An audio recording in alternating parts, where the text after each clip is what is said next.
Salut les amis. L'humanité poursuit son existence, rythmée et prévisible.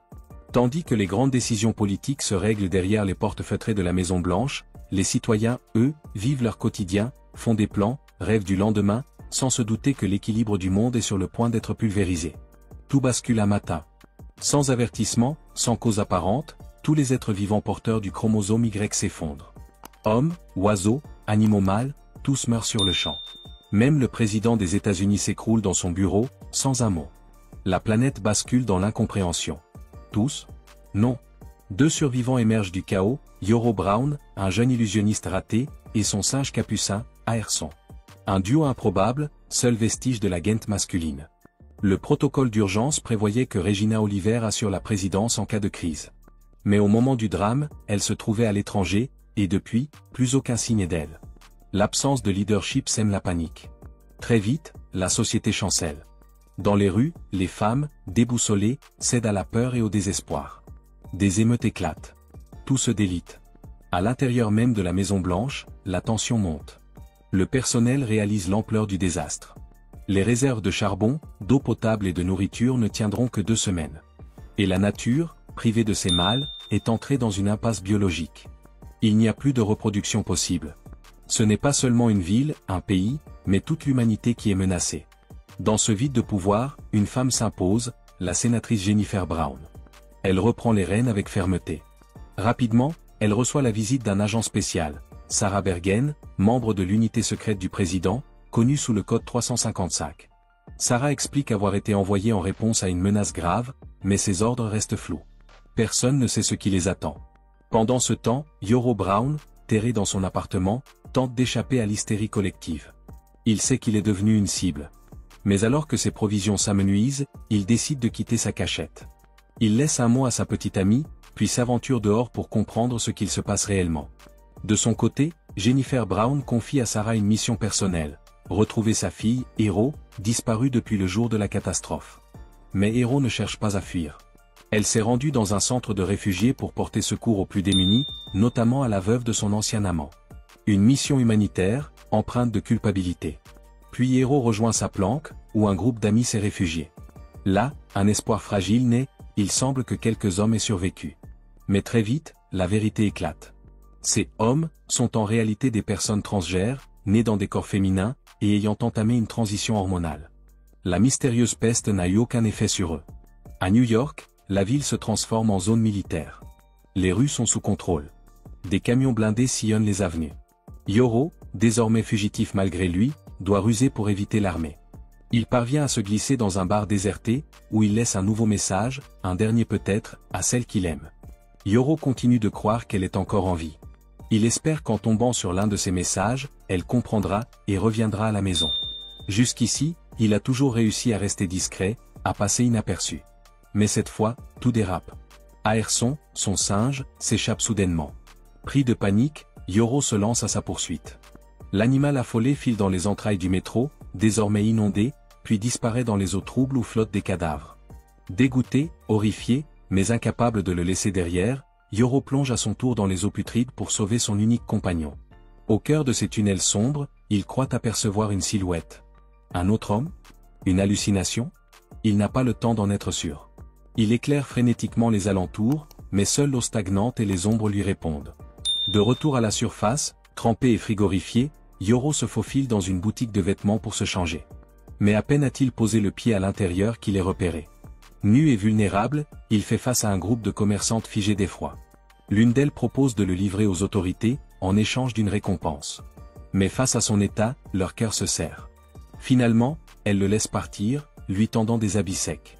Yoro est à bout. Le stress, la peur, la solitude, tout le pousse au bord de la folie. Il se plonge alors dans les vidéos de son téléphone, revivant les souvenirs doux du jour où Aerson est entré dans sa vie. Et soudain, comme s'il avait entendu son nom, le petit singe sort timidement de sa cachette. Ils sont à nouveau réunis. Ensemble, ils rentrent chez eux, espérant retrouver un semblant de paix. Mais à peine le seuil franchi, Yoro sent que quelque chose ne va pas. La porte grince, quelqu'un est déjà à l'intérieur. Son instinct le pousse à se défendre. Il s'empare d'une guitare et se dissimule, prêt à frapper. Mais il n'en aura pas le temps. Sarah surgit. Rapide. Implacable. Elle le désarme en un instant. Quelques heures plus tard, Yoro est livré à Jennifer Brown. Les pilotes qui les ont conduits jusqu'à la Maison Blanche sont immédiatement mis à l'écart, enfermés sous prétexte de repos. Mais tout le monde sait que la véritable raison est ailleurs. Personne ne doit apprendre que le fils du nouveau président est encore en vie. Une telle révélation pourrait déclencher une crise politique incontrôlable. Yoro lui-même est loin d'être rassuré par la situation. Après avoir pris un moment pour récupérer de ses récentes épreuves, il se met à explorer les lieux, poussé par la curiosité. Mais cette initiative manque de virer au drame. Dans un bureau désert, il tombe nez à nez avec Mara, la veuve du président défunt. Elle le reconnaît, comprend ce que cela signifie. Avant qu'elle ne puisse réagir, Jennifer et Sarah interviennent juste à temps. Elles parviennent à désamorcer la situation, prétextant une dépression nerveuse chez Mara. Personne ne doit savoir. Pas encore. Tandis que Yoro parvient à se dissimuler quelque temps, la tension monte parmi les conspirateurs. La menace grandit, palpable. Sarah insiste, il faut évacuer le garçon au plus vite de la Maison Blanche. De son côté, Kimberly, la fille du défunt président, s'acharne à comprendre ce que sa mère a réellement vu cette nuit-là. Jennifer tente de la rassurer, ce n'était qu'une hallucination. Mais Kimberly n'est pas dupe. Elle devine qu'on lui cache la vérité. Déterminée à percer le mystère, Jennifer Brown ordonne à ses assistants de trouver un généticien capable d'analyser Yoro. Il faut comprendre ce qui s'est réellement passé sur la planète et comment lui et le Cap-Agent ont survécu à l'épidémie. Son plan, faire venir les scientifiques à la Maison Blanche. Mais Sarah s'y oppose. C'est trop risqué. Le garçon doit être déplacé. Loi. Et vite. Sarah accepte cette mission périlleuse sans hésiter. Le temps presse. Pendant ce temps, de l'autre côté du monde, en Israël, une femme gravement blessée ouvre les yeux. À l'annonce de la mort de tous les hommes sur Terre, elle proclame avec froideur, elle doit désormais revendiquer la présidence des États-Unis. Nora Brady, ancienne conseillère présidentielle, erre avec sa fille Mackenzie. Elle a tout perdu, mari, fille, stabilité. Désespérée mais résolue, Nora comprend qu'elle doit se battre, pour elle et pour sa fille. À Washington, une autre nouvelle bouleverse l'équilibre déjà fragile du pouvoir. Regina Oliver, la favorite à l'élection présidentielle, est en vie. Le personnel de la Maison Blanche se divise aussitôt. Certains restent loyaux à Jennifer Brown, d'autres se rallient à Regina et à Kimberly. Face à cette fracture, Jennifer se rend à l'évidence. Elle n'a plus le choix. Elle accepte que Sarah emmène son fils vers un endroit plus sûr. Pour motiver les pilotes ayant déjà transporté Yoro, Sarah les récompense d'étoiles de héros et leur promet une reconnaissance éternelle s'ils réussissent leur mission. Le seul moyen de faire sortir Yoro sans éveiller les soupçons, un chariot de cadavres. Horrifié, le garçon refuse. Il supplie pour une autre solution. Mais Sarah ne fléchit pas. Il n'y a pas d'alternative. Le plan est exécuté. Yoro est caché parmi les morts, embarqué en contrebande, puis transféré à bord d'un hélicoptère. Sarah, elle-même, prend les commandes. Un second appareil, avec uniquement des femmes pilotes, vole en tête pour faire diversion. Mais à peine ont-ils pris de la hauteur que l'hélicoptère d'escorte dévie de sa trajectoire, puis explose dans un fracas apocalyptique. Les débris en flammes pleuvent dans le ciel. Yoro, pétrifié, assiste à la scène. Sarah, quant à elle, garde son sang-froid. Elle savait que le silence du pilote avait un prix. Après des heures de vol, ils atterrissent dans une forêt reculée pour souffler un peu. L'odeur de mort qui émane de Yoro est insoutenable. Sarah lui demande de se déshabiller. Ils doivent laver ses vêtements avant de repartir. Au même moment, Hero, la sœur de Yoro, continue sa route avec son compagnon, un homme transgenre. Sur leur chemin, ils s'arrêtent dans un magasin saccagé, espérant trouver de la nourriture. Mais ce qu'ils découvrent à la place, c'est Nora Brady et sa fille, terrifiées. Hero examine Mackenzie. Sa jambe est gravement infectée. Elle demande à Nora l'autorisation de la soigner, pour qu'ils puissent poursuivre leur route ensemble. Retour dans la forêt. Le camp de fortune de Sarah et Yoro est attaqué par une bande de pillards. Sarah tente de les apaiser, mais la menace est trop grande. Pour les faire fuir, Yoro enfile un masque et agite un bâton, effrayant les intrus. Le plan fonctionne. Les assaillants repartent. Mais il est clair qu'ils ne sont plus en sécurité. Ils quittent la forêt et se dirigent vers une ville voisine. Là, ils échangent le générateur de l'hélicoptère et quelques grenades contre une moto. Alors que Sarah inspecte le véhicule, Yoro, oubliant toutes les règles, s'élance dans la ville, attiré par une silhouette familière. Dans la foule, il est persuadé d'avoir vu Beth, sa petite amie. Pris au piège de son espoir, il tombe dans une embuscade. Des policières surgissent, l'encerclent. Elle lui arrache son masque. Son secret est découvert. Sarah intervient à temps. Dans une lutte éclair, elle neutralise les officières et s'empare de Yoro. Il fuit à toute allure. Plus tard, sur la route, elle stoppe la moto brutalement. Il est temps de remettre les pendules à l'heure.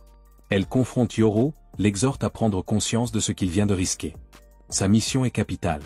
Et il a failli tout gâcher. Pendant ce temps, Hero, son compagnon, Nora et Mackenzie trouvent refuge pour la nuit dans un ancien centre d'accueil pour femmes abandonnées.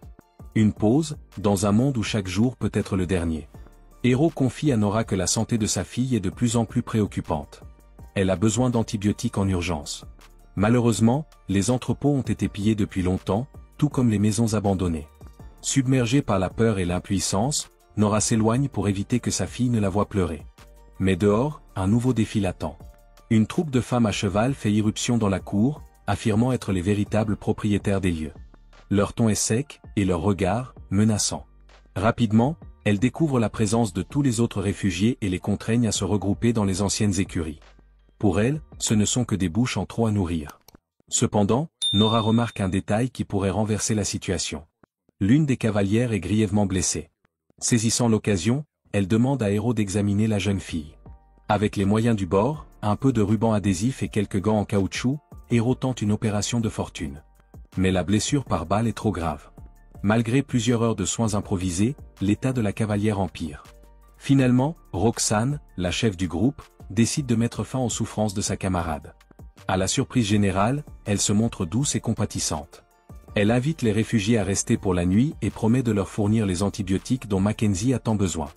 Tandis qu'ils suivent Roxane, Hero réalise que les médicaments ne sont qu'une infime partie des ressources que contrôle le gang.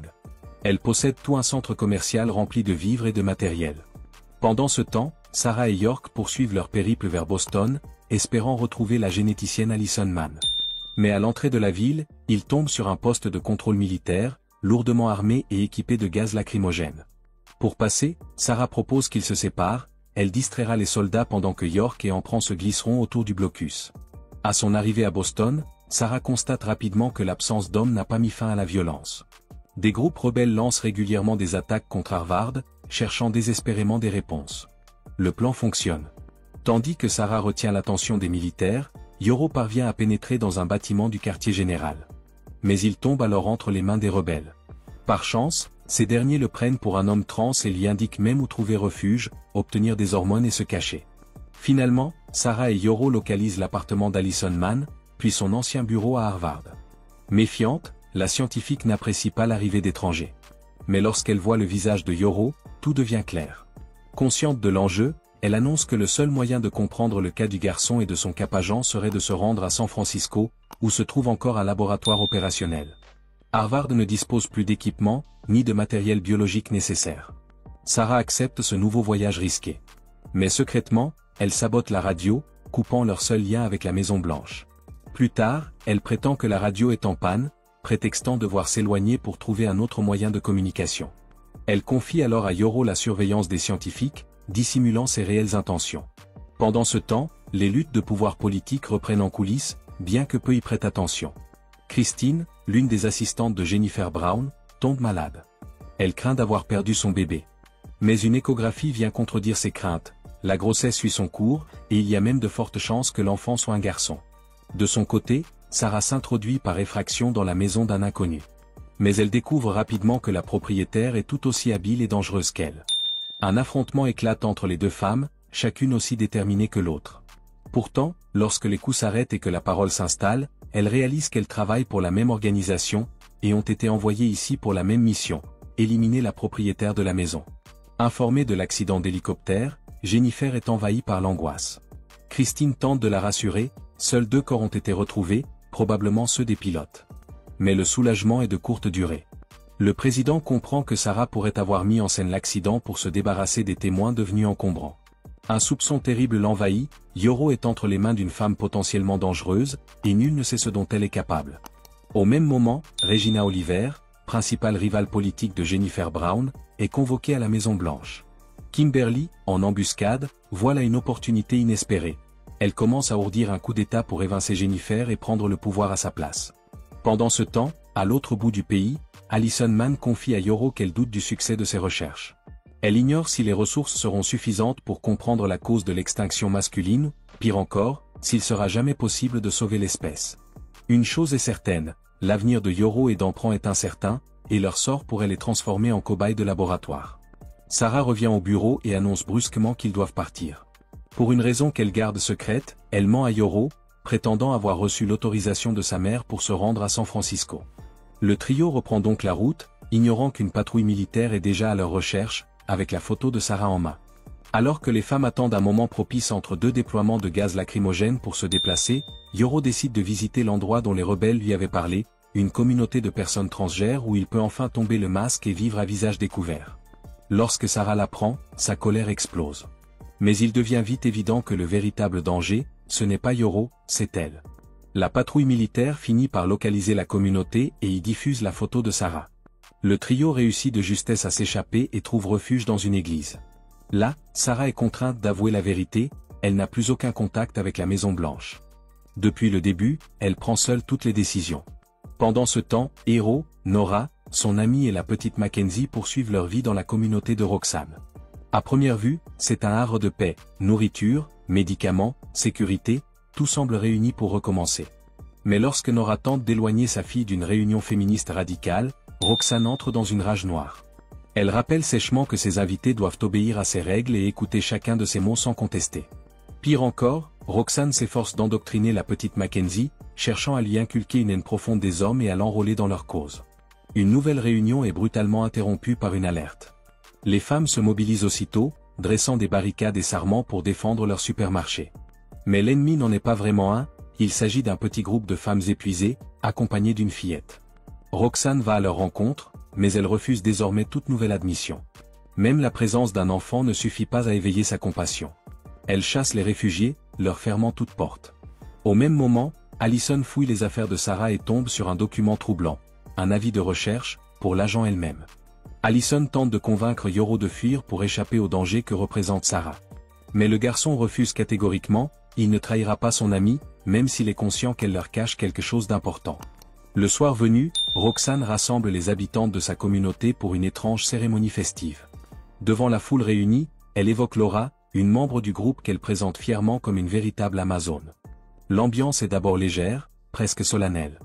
Mais à mesure que la cérémonie progresse, Hero, Nora et les autres ressentent un malaise grandissant. Laura est couverte de terre, puis plongée dans une baignoire. Lorsqu'elle en ressort, trempée, tout le monde commence à l'appeler par un nouveau nom, Athéna. Sam, l'ami trans de Hero, trouve cela profondément dérangeant. Incapable de supporter davantage cette mascarade, il quitte la pièce. L'une des membres du groupe tente de le rattraper et de l'avertir de ne pas s'opposer à Roxane. Mais ce simple geste de désaccord la met elle-même en difficulté. Elle est immédiatement convoquée pour un entretien privé. Pendant ce temps, à la Maison Blanche, Jennifer reçoit un rapport. Le groupe de recherche a localisé Sarah et prépare une embuscade. L'information inquiète profondément la présidente. Si les éclaireurs trouvent Sarah, ils risquent aussi de retrouver son fils. Une angoisse qu'elle cache difficilement. Pendant ce temps, Allison parvient à convaincre York qu'ils doivent fuir.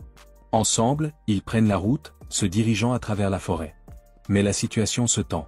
Des pisteurs se lancent à leur poursuite. Sarah intervient brutalement, elle neutralise les soldats et détruit leur radio, coupant toute communication avec la Maison Blanche. Plus tard dans la nuit, Nora est réveillée par des cris. Discrètement, elle quitte la chambre et découvre une scène effrayante. Un groupe d'Amazones punit violemment une jeune fille, simplement pour avoir osé parler à Samedi. Les femmes, si souriantes en apparence, se montrent impitoyables.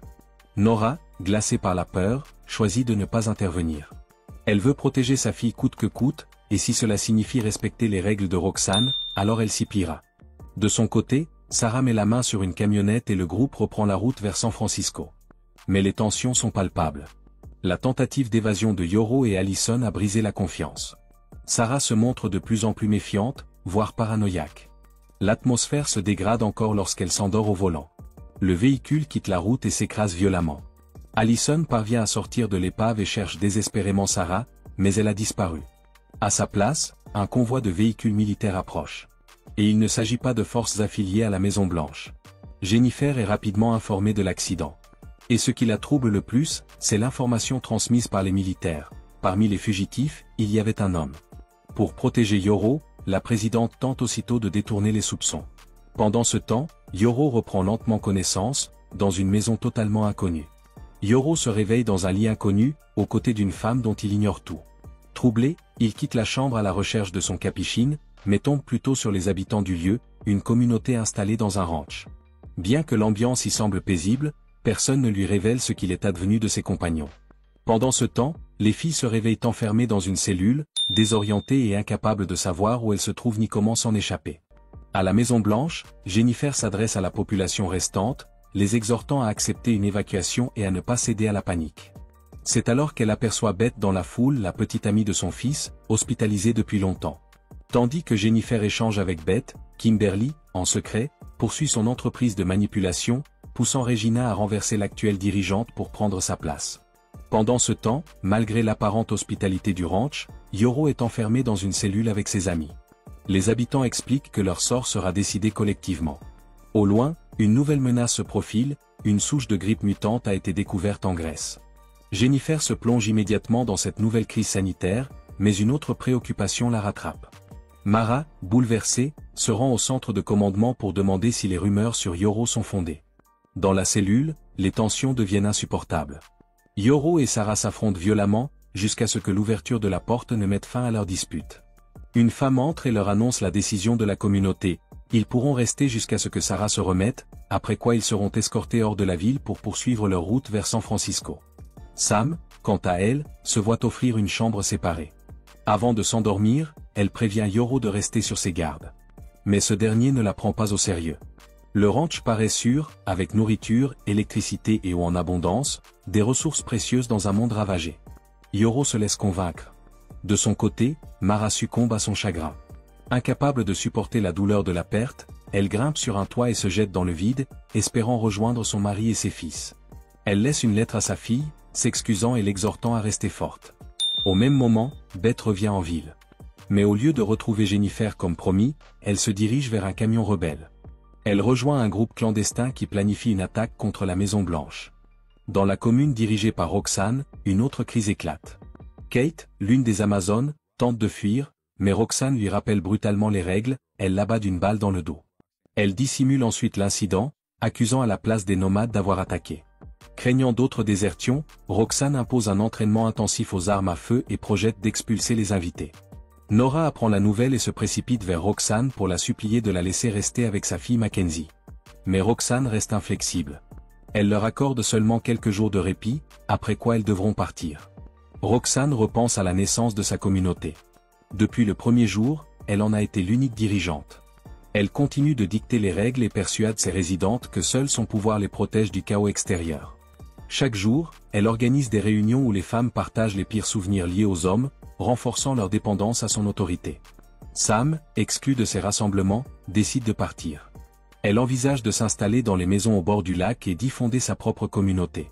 Mais Hero, elle, commence à tomber sous l'influence de Roxanne. Elle doute de sa volonté de quitter cet endroit. Roxanne surprend une dispute entre Sam et Hero. Voyant là une opportunité, elle manipule Hero en lui faisant croire qu'aucun homme, pas même un transgenre, ne devrait lui parler ainsi. Les deux amis se séparent. La nuit venue, Roxanne expulse Samedi. Elle l'autorise à emporter un peu de nourriture. Le lendemain, elle cache la vérité à Hero, lui faisant croire que Sam est parti de son propre chef. Pour apaiser la jeune fille, Roxanne organise une fête d'adieu dédiée à l'abandon de toute masculinité. Les festivités sont bruyantes, joyeuses, et appréciées de toutes, sauf de Nora. Incapable de s'intégrer, Nora rumine sa colère. Cette nuit-là, elle incendie le centre commercial de la commune pendant que tout le monde dort. L'Amazonie survit à l'attaque, mais ses réserves sont anéanties. Nora, satisfaite, masque sa jubilation derrière une façade de tristesse et se fond dans la foule en deuil. Elle sait qu'il est temps. Nora se prépare à fuir, profitant de l'obscurité pour disparaître dans la nuit. En quête de nourriture cachée dans la forêt, Nora tombe par hasard sur une voiture de police abandonnée près de la rivière. L'habitacle est rempli de cadavres. Ce sinistre tableau lui révèle une vérité glaçante, Roxanne n'est pas celle qu'elle prétend être. Déterminée à tirer parti de cette découverte, Nora attend le bon moment pour confronter la chef en privé. Face à Roxanne, elle exige le silence en échange de privilèges. Elle et sa fille devront bénéficier des meilleures ressources, nourriture, protection, logement. Mais Nora ne s'arrête pas là. Elle propose aussi de devenir l'allié de Roxanne, l'aidant à maintenir son emprise sur la communauté, même après la perte de leurs réserves. Elle s'engage à détourner toute tentative de rébellion. Roxanne accepte. Peu après, elle rassemble les Amazones et prononce un discours enflammé. Portée par une énergie féroce, elle promet à ses troupes qu'elles surmonteront toutes les épreuves et finiront par dominer le monde. Pendant ce temps, Sarah reprend lentement des forces. Elle s'exerce à nouveau, bien qu'elle soit encore tourmentée par des hallucinations. Malgré sa faiblesse, elle garde un œil vigilant sur Yoro. Il semble, selon elle, trop vite en confiance avec les habitants du ranch, ce qui l'inquiète. Ses doutes se confirment lorsqu'un villageois s'approche d'elle pour lui poser des questions troublantes sur un appareil retrouvé dans leur véhicule accidenté. Sarah reste évasive. Elle cache l'existence de la balise à Yoro, consciente que cette information pourrait changer le cours de leur mission. Dans le même temps, sur ordre direct de Roxane, Hero est envoyé en mission vers une autre colonie. Un groupe de femmes a érigé un mémorial en hommage aux hommes disparus. Mais derrière cette apparente bienveillance, Roxane voit une opportunité. Prétextant défendre les droits des femmes, elle organise un raid contre cette colonie. Sous ses ordres, les Amazones fondent sur la ville de la mémoire, semant la terreur. Pourtant, ce qui devait être un vol ciblé de vivres tourne rapidement au carnage. Les assaillantes, enragées, détruisent tout sur leur passage. Nora, témoin de cette fureur incontrôlée, sent qu'il y a quelque chose qui cloche. Elle tente de raisonner Roxane, mais la leader, toujours plus instable, affirme que cette voie est nécessaire. Nora, bien que troublée, ne parvient pas à la faire changer d'avis. De son côté, complètement remise de sa maladie, Regina Oliver se prépare à renverser Jennifer Brown. Elle donne à ses partisans 30 minutes pour se préparer à un coup d'État. À la recherche d'un soutien décisif, elle approche Kimberly. Mais cette dernière, brisée par la mort de sa mère, refuse de participer. Son feu intérieur s'est éteint. Pendant ce temps, sous le siège du gouvernement, Beth et son équipe posent des explosifs. Jennifer Brown est convoquée au centre de commandement, on l'accuse de dissimuler des informations sur Yoro. Pour protéger son amie enceinte, elle finit par avouer l'indicible, son fils est toujours vivant. Elle révèle l'avoir envoyé chez un généticien, dans l'espoir de sauver l'humanité. Bien que personne ne sache s'il est arrivé à destination, cette révélation scelle son destin. Même ses derniers soutiens se rangent du côté de Regina, exigeant sa démission au profit du président légitime. Mais avant qu'une décision soit prise, une explosion retentit, secouant tout le bâtiment. Les rebelles, menés par Beth, prennent d'assaut les lieux. Dans les tunnels souterrains, ils affrontent les politiciens. Face à l'assaut, les gardes présidentiels déposent les armes. Jennifer reconnaît Beth, malgré la cagoule. En silence, la jeune fille lui fait signe de ne pas révéler son identité. Mais alors que le pouvoir bascule, Regina montre son vrai visage. Paniquée par le chaos, elle tente de reprendre le dessus en proclamant qu'elle est la seule présidente légitime. Elle accuse ses anciens alliés de trahison, y compris Kimberly. Et, dans un dernier acte destructeur, elle hurle que le fils de Jennifer Brown est vivant. Un des rebelles, excédé, lui tire une balle en pleine tête. Mais il est trop tard. Les mots de Regina ont été prononcés. Le plan soigneusement établi des rebelles bascule dans le chaos. Pendant ce tumulte, Yoro reste trop longtemps dans la colonie.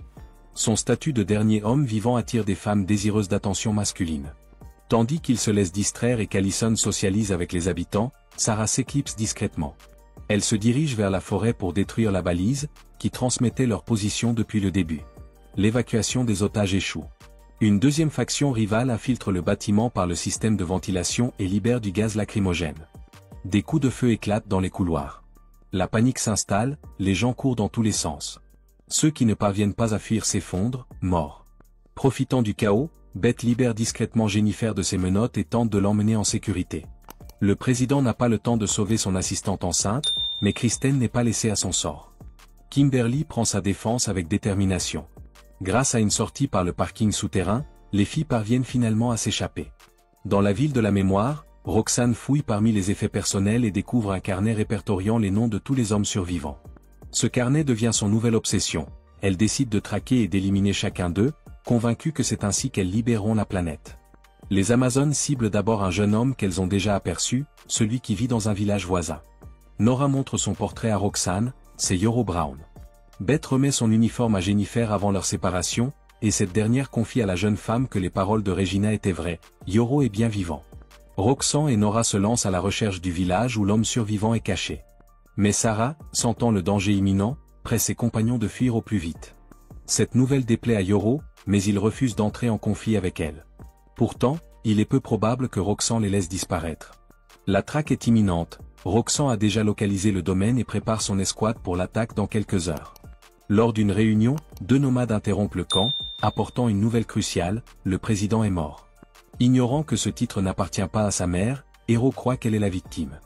En vérité, Jennifer est toujours en vie. Après avoir pleuré la perte de sa fille, elle se prépare à fuir avec Beth. La ville est devenue trop dangereuse, et la chasse à la présidente est lancée. Cette nuit-là, Sam se glisse dans la maison de Jennifer. La femme reconnaît aussitôt l'ami de sa fille. Ensemble, elles tentent une fuite désespérée, mais la maison est déjà encerclée. Kristen et Kimberly, elles, trouvent refuge dans une grange abandonnée. Au petit matin, Kimberly révèle à Kristen qu'elle a une idée pour les sauver tous. Leur salut dépend de Yoro, il est la clé pour perpétuer l'espèce humaine, et il semble prêt à assumer ce rôle. Cette même nuit, Yoro couche avec une femme du village qui le convoitait depuis longtemps. Mais leur moment de répit est brisé brutalement lorsque les Amazones, sous la conduite de la dérangée Roxane, envahissent le village. Elles exigent que l'homme leur soit livré. Sarah est réveillée en sursaut par les coups de feu. Elle ordonne à la petite amie de Yoro de l'emmener en sécurité, tandis qu'elle reste en arrière pour repousser l'attaque. Consciente qu'ils sont largement en infériorité numérique, Sarah sort les mains en l'air, feignant la peur. Elle fait venir l'homme transgenre local et le fait passer pour le véritable survivant. Une violente fusillade éclate alors dans la rue principale, plongeant le village dans le chaos. Les coups de feu retentissant dans la ville distraient le convoi de Sarah, qui saisit cette occasion pour désarmer ses assaillants et s'échapper. Même la jeune Mackenzie se joint au combat, cherchant à prouver à Roxane qu'elle mérite une place dans la commune. Pendant ce temps, Hero rattrape le groupe de fugitifs. Elle tire sur eux, forçant Yoro à se retourner. Reconnaissant son frère, Hero se fige un instant, mais la petite amie de Yoro, ignorant leur lien familial, tire sur Hero. Blessé, Hero parvient néanmoins à raconter à Yoro la mort de leur mère et à l'avertir que les Amazones veulent le détruire. Pour lui permettre de fuir, elle élimine l'une de ses propres sœurs d'armes. La fusillade fait rage dans la ville, mais contre toute attente, Nora lève les mains et s'avance vers le centre, annonçant leur reddition. Cette décision exaspère Roxane, mais personne ne prête plus attention à sa colère. Le héros confie à Nora que Yoro est vivant. Cette révélation redonne courage aux femmes. De retour au camp, Nora décide de renverser Roxane et d'ouvrir les yeux de la jeune fille sur la vérité. Mais les mots ne suffisent pas. Roxane provoque Nora sans relâche, jusqu'à ce que Nora lui tire une balle en plein cœur. Les Amazones, stupéfaites, lèvent leurs armes, prêtes à riposter, mais Nora calme rapidement les esprits avec des paroles réconfortantes. Le héros s'avance à ses côtés, et à partir de ce moment, la communauté trouve un nouveau leader. Sarah marche plusieurs kilomètres avant de retrouver enfin Yoro et Allison. Le garçon est dévasté, convaincu d'avoir tout perdu, ne voyant plus aucune raison de vivre. En l'écoutant, Sarah lui confie qu'elle le comprend mieux qu'il ne le croit, ayant elle-même perdu ses parents durant son enfance. Elle dit à Yoro qu'il peut partir s'il le souhaite. Elle avait suivi les ordres de Jennifer, mais maintenant que celle-ci est présumée morte, leur accord est techniquement caduc. Pourtant, Yoro refuse de partir. Il demande à Sarah de devenir son entraîneur pour apprendre à se protéger et cesser d'être un fardeau. Pendant ce temps, Jennifer, Beth et Sam sont enfermés dans une pièce vide sous surveillance vidéo. Ils ignorent encore qu'ils ont été capturés par l'ancien supérieur de Sarah, issu des services secrets. Suivant le signal de la balise, Sarah conduit ses amis vers un véhicule approvisionné en carburant. Outre l'essence, la voiture contient tout le nécessaire pour la recherche scientifique, ainsi qu'une carte avec un itinéraire balisé. Où cela les mènera-t-il? Pour l'instant, ce mystère demeure entier. Merci d'avoir regardé la vidéo, abonnez-vous et mettez votre avis dans les commentaires et cliquez ici pour regarder d'autres vidéos similaires.